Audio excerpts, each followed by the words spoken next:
Marcus wiped the sweat from his forehead as he stepped back to admire his handiwork. After 3 months of weekends spent scrubbing, retiling, and balancing chemicals, his backyard pool finally sparkled like a sapphire jewel under the Arizona sun. The crystal-clear water reflected the palm trees he planted last spring, and the new LED lighting system cast dancing patterns across the pool deck. It was perfect, absolutely perfect. Finally, he muttered, pulling out his phone to snap a photo for his sister back in Ohio. She'd been hearing about this pool renovation project since January, and now he could finally show her the finished masterpiece. A sound of children's laughter drifted over the 6-foot privacy fence that separated his property from his neighbor's yard. Marcus had lived next to the Henderson family for 2 years now, and while they were generally pleasant enough, their 3 kids, ages 8, 10, and 12, had a talent for chaos that would make circus performers jealous. He was just about to dive in for his first official swim when he heard it, a wet, sloshing sound followed by muffled giggling from the other side of the fence. Marcus paused, his hand on the pool ladder, and listened more carefully. "Did you pour it all in?" came a young voice. "Yeah, a whole bottle," replied another. "Mom's gonna kill us if she finds out we use her fancy shampoo." Marcus felt his stomach drop. Fancy shampoo? He rushed to the fence line and peered through a gap between the wooden slats. What he saw made his blood run cold. 10-year-old Emma Henderson was standing on a plastic chair next to the fence, holding an empty bottle of what looked like expensive salon shampoo. Her younger brother Jake was beside her with a garden hose, and their sister Lily was jumping up and down excitedly. They had been pouring the shampoo directly into his pool through a gap at the top of the fence. "Hey!" Marcus shouted, but it was too late. As he watched in horror, thousands of soap bubbles began erupting from his pristine pool like a volcanic explosion. The entire surface disappeared under a mountain of white, frothy foam that grew higher and higher with each passing second. The pool's filtration system, designed to circulate clean water, was now working overtime to spread the sudsy disaster throughout every inch of his carefully maintained oasis. "Oh no! Run!" Emma shrieked, and the 3 kids scattered like startled cats. Marcus stood frozen, watching his summer dreams dissolve into a bubble bath nightmare. The foam was now spilling over the pool's edge onto his newly sealed deck, and the smell of lavender-scented shampoo filled the air so intensely it made his eyes water. "Are you kidding me right now?" he said to no one in particular, his voice barely a whisper of disbelief. The bubbles kept multiplying. What had started as his perfect pool was now resembling a scene from a children's cartoon, complete with foam towers reaching nearly 4 feet high. Its expensive pool equipment was choking on soap, making concerning gurgling sounds that definitely weren't covered in the warranty. Marcus pulled out his phone with shaking hands and speed-dialed his pool maintenance company. After 20 rings, he got voicemail. "Hi, this is Aqua Clear Pool Service. We're currently closed for the holiday weekend. Please leave a message and we'll get back to you on Tuesday." Tuesday. It was Friday afternoon. As Marcus stared at the sudsy catastrophe before him, something dark and calculating began brewing in his mind. The Henderson kids thought this was funny. Well, he was about to show them exactly what funny looked like. His gaze drifted over the fence to their impeccably maintained front lawn, Mrs. Henderson's pride and joy, with its perfect green stripes and award-winning rose bushes. A slow smile spread across Marcus's face. The weekend that followed would forever be known in Marcus's mind as the Great Bubble Cleanup of 2025. By Saturday morning, his pool looked like the aftermath of a laundromat explosion. The foam had hardened overnight into crusty white patches that clung to every surface like barnacles on a ship's hull. Marcus stood in his backyard at 6 a.m., armed with a collection of tools that would have made a professional cleaning crew jealous. Pool skimmers, wet vacuums, buckets, and enough anti-foam chemicals to debubble a car wash. His neighbor's house remained suspiciously quiet, though he caught glimpses of the Henderson kids peeking through their bedroom windows like tiny criminals checking for police. "This is going to take all weekend," he muttered, scooping another bucket of sudsy water from the pool's surface. The filtration system had given up entirely, its motor making a death rattle that sounded expensive to fix. As he worked, Marcus's mind wandered to his neighbor, Patricia Henderson. She was a real estate agent who took pride in exactly 2 things: selling million-dollar homes and maintaining what the neighborhood secretly called the lawn of perfection. Every morning at precisely 7:15 a.m., Patricia would emerge in her matching gardening outfit to inspect her grass with the intensity of a golf course superintendent. Her front yard was a masterpiece of suburban landscaping. The street Augustine grass was so uniform it looked like green carpet, cut in perfect diagonal stripes that created an optical illusion of depth. Rose bushes lined the walkway in military precision, their blues timed to peak just before the annual neighborhood home tour. She'd won the Yard of the Month award from the Homeowners Association 3 times running. Marcus paused his skimming to watch Patricia through the fence slats.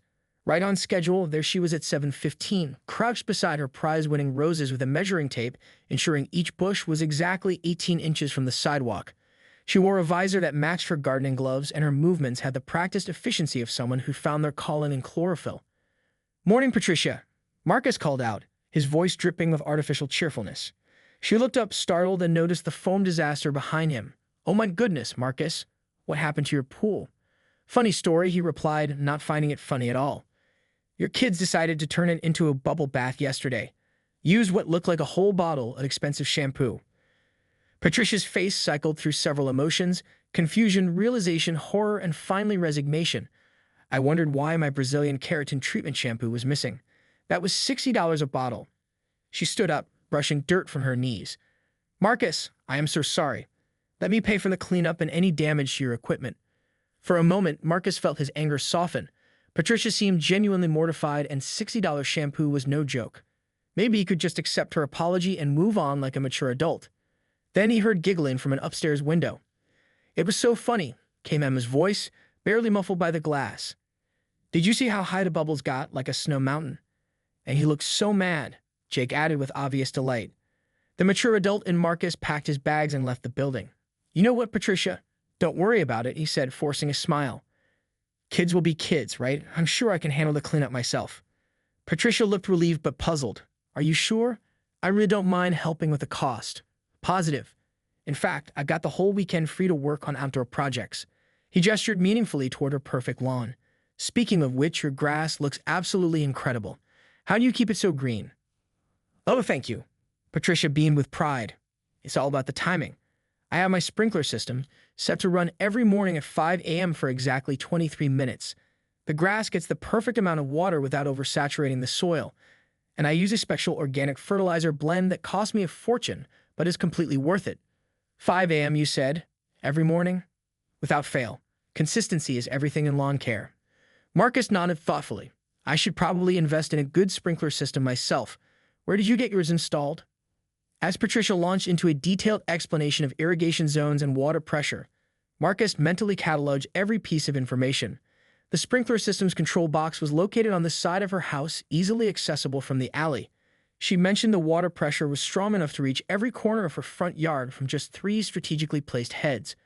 By Sunday evening, Marcus had accomplished 2 things. His pool was finally bubble-free, though the filtration system would need professional repair, and he'd researched enough about lawn care to qualify for a landscaping degree. He'd also made a trip to the local restaurant supply store, where he purchased something that would have made Patricia very nervous had she known about it. A 5-gallon container of industrial-strength dish soap concentrate, the kind used in commercial kitchens to cut through the greasiest pans.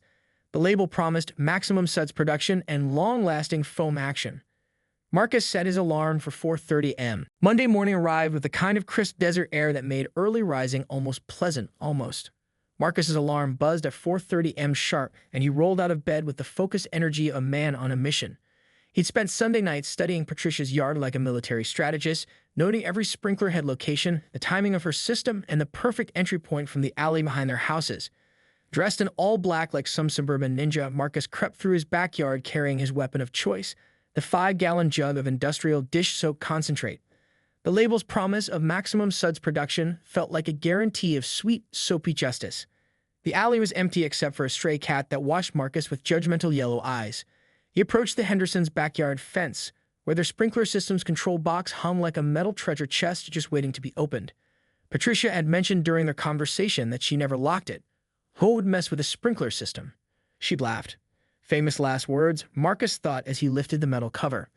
The control panel looked like something from NASA, with digital displays showing zones, timing sequences, and water pressure readings. But Marcus had done his homework.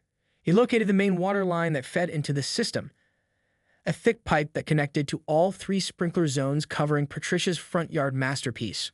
Working quickly in the pre-dawn darkness, Marcus unscrewed the cap on a valve junction just before the water entered the distribution system. The industrial soap concentrate poured like thick honey, and he used the entire 5 gallons, watching it disappear into the pipes that would soon carry his revenge to every blade of Patricia's perfect grass. He checked his phone, 4:47 a.m. Patricia's sprinklers would activate in exactly 13 minutes. Marcus replaced the valve cap, closed the control box, and hurried back to his house. From his bedroom window, he had a perfect view of the Hendersons' front yard. He made coffee, buttered a piece of toast, and settled in to watch the show. At exactly 5 o'clock a.m., the sprinkler heads popped up with their usual mechanical precision. For the first 30 seconds, everything looked normal. Water arsed across the grass in perfectly timed patterns, just as Patricia had programmed. Marcus held his breath, wondering if his plan had somehow failed. Then he saw it, a slight foaming at the base of the nearest sprinkler head. Within minutes, the Hendersons' front yard transformed into something that belonged in a children's theme park. Massive soap bubbles erupted from every sprinkler, creating towers of foam that grew higher and higher. The water pressure that Patricia was so proud of now worked against her, shooting sudsy streams 15 feet into the air before they crashed down onto her prize-winning roses. The street Augustine grass disappeared beneath an ocean of white foam that spread like a slow-motion avalanche. Bubbles cascaded onto the sidewalk, the driveway, and began creeping toward the neighbors' yards on either side. The morning breeze caught some of the lighter foam and sent it floating down the street like wayward clouds. Marcus sipped his coffee and smiled. This was better than he'd hoped. The automatic sprinkler system, programmed for exactly 23 minutes of watering, continued its relentless soap distribution. By minute 10, the Hendersons' front yard looked like the site of a foam party gone horribly wrong. The bubbles were now tall enough to hide the mailbox, and Patricia's carefully measured rose bushes were drowning in suds. At 5:15 a.m., a light came on in the Hendersons' bedroom window. Marcus leaned forward, anticipating the moment of discovery. He didn't have to wait long. Patricia's scream could probably be heard 3 blocks away. "What a name, EOF!" The rest of her exclamation was lost as she presumably ran downstairs and out the front door. Through his window, Marcus watched Patricia emerge in her bathrobe and slippers, stopping dead in her tracks at the sight before her. Her perfect lawn had become a sudsy wasteland. She stood there for a full 30 seconds, apparently unable to process what she was seeing. Then she sprang into action with the efficiency of someone accustomed to handling real estate emergencies. She ran to the sprinkler control box, frantically pressing buttons to shut off the system. But the damage was already done. 20 minutes of industrial-strength soap concentration had done its work. The bubbles kept multiplying even after the water stopped, fed by the residual soap now embedded in the soil and irrigation lines. Patricia waded into the foam like she was entering a bubble bath, trying to reach her drowning roses. She emerged looking like she'd been attacked by a sheep, her bathrobe covered in suds. Marcus's phone buzzed with a text message. It was from Patricia. "Marcus, I think something's wrong with my sprinkler system. Do you know anything about lawn care emergencies?" He typed back, "Gosh, no idea. But wow, that's quite a bubble situation you've got there. Kids will love it." Through his window, he watched Patricia read the message and slowly look up toward his house. Even from this distance, Marcus could see the exact moment when suspicion dawned on her face. Their eyes met across the foam-covered battlefield of her former lawn. Marcus raised his coffee mug in a small salute, then stepped back from the window. The war had officially begun. Marcus learned 2 important lessons that Tuesday morning. First, never underestimate a real estate agent's capacity for revenge, and second, Patricia Henderson knew where to buy fertilizer in bulk quantities that would make a farmer jealous. He discovered this at 6:23 a.m. when he stepped outside to retrieve his newspaper and found his entire front yard transformed into what could only be described as a jungle. Every blade of grass had grown to nearly 8 inches overnight, creating a green carpet so thick it looked like something from a nature documentary. His walkway had disappeared entirely beneath the verdant explosion. "What the?" Marcus started, then noticed Patricia standing in her still foam-covered yard, wearing rubber boots and a satisfied smile. She gave him a cheerful wave. "Morning, Marcus. Beautiful day for lawn care, isn't it?" Marcus waded through his grass jungle to the property line, where a small sign had been planted in the ground. It read, "Compliments of Patricia's premium lawns services. We guarantee growth." "Very funny," Marcus called out. "Though I have to say, at least my yard is still green and not foamy." Patricia's smile faltered slightly as she looked at the lingering bubbles still clinging to her roses. "Oh, this just a minor sprinkler malfunction. Nothing that can't be fixed." But Marcus could see the strain in her voice. She'd spent all day Monday trying to wash the soap out of her irrigation system, and her prized roses were looking distinctly wilted from their sudsy ordeal. The next morning brought Marcus's counterattack. 30 pink flamingos arranged across Patricia's front lawn in a formation that spelled out beetles when viewed from the street. He'd rented them from a party supply company that specialized in tacky lawn decor. Patricia's response came Thursday evening in the form of a mariachi band that serenaded Marcus's house at 7 a.m. sharp, playing an enthusiastic version of La Cucaracha that lasted exactly 1 hour. His neighbors were not amused. By Friday, the entire neighborhood had taken sides. Mrs. Chen from 2 houses down had started a betting pool on who cracked first. The Johnsons were selling popcorn from their front porch to spectators who came to watch the daily escalations. Even the mailman had begun timing his route to catch the morning entertainment. "This has gotten completely out of hand," announced Dorothy Williams, the Homeowners Association president, as she stood in the middle of the street between the two warring houses. She called an emergency neighborhood meeting after complaints started flooding about noise violations, property value concerns, and what she termed general suburban chaos. Marcus and Patricia stood on opposite sides of Dorothy like feuding children called to the principal's office. Patricia still had soap bubbles in her hair from her latest attempt to clean her sprinkler system, while Marcus had grass stains on his shirt from trying to mow his fertilizer-enhanced lawn with a mashie. "I want to know exactly how this started," Dorothy continued, consulting her clipboard with the authority of someone who'd been mediating neighbor disputes since the Clinton administration. "His kids destroyed my pool with soap bubbles," Marcus said, pointing accusingly. "My kids are 8, 10, and 12 years old." Patricia shot back. "It was a harmless prank. You turned my award-winning lawn into a foam factory. After you turned my yard into the Amazon rainforest. That was premium fertilizer. Those were industrial-grade dish suds. Enough." Dorothy's voice carried the power of someone who'd once silenced a room full of teenagers at a PTA meeting. "Look around you. Mrs. Peterson's dog won't walk past your houses anymore. The Kowalskis are considering moving.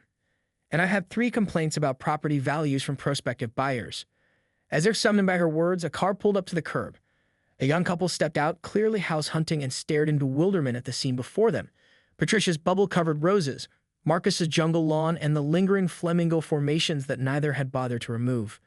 The woman whispered something to her husband, and they quickly got back in their car and drove away. "That," Dorothy said pointedly, "was the Hendersons' potential buyer. Patricia, didn't you have a showing scheduled?"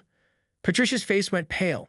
In all her focus on revenge, she'd forgotten about the couple interested in the house 3 doors down, a listing that would have earned her a substantial commission. Marcus felt a pang of guilt as he watched Patricia's shoulders slump. This had started as payback for his pool, but somewhere along the way it had become something bigger and uglier. "Look," he said quietly, "maybe we both got a little carried away." "A little?" Dorothy raised an eyebrow. "Mr. Chen counted 47 lawn flamingos yesterday morning. 47. The crowd of neighbors that had gathered began murmuring among themselves. Mrs. Johnson stopped selling popcorn mid-scoop, sensing the shift in mood. Even the betting pools seemed less amusing when faced with the reality of what their entertainment was costing the community. "I have a solution," Dorothy announced, pulling out a thick folder. "The Homeowners Association has the authority to issue fines for activities detrimental to neighborhood harmony. I can write you each a citation for $500 right now, or you can work together to fix this mess and call it even." Marcus and Patricia looked at each other across the suburban battlefield they created.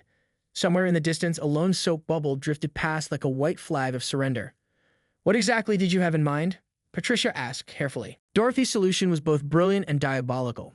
Community service with a twist of public humiliation. For the next 2 Saturdays, Marcus and Patricia would work together to restore both properties while the entire neighborhood watched, learned, and hopefully forgave. "Think of it as reality TV," Dorothy explained with barely concealed glee. "Neighbors Gone Wild." The redemption episode. Saturday morning arrived with the kind of perfect weather that made Phoenix residents forget why they complained about the heat 9 months out of the year. Marcus stood in his driveway at 8 a.m. sharp, armed with a borrowed industrial lawnmower and a sense of impending doom. Patricia emerged from her house carrying enough cleaning supplies to sanitize a small hospital. The neighborhood had turned out in force.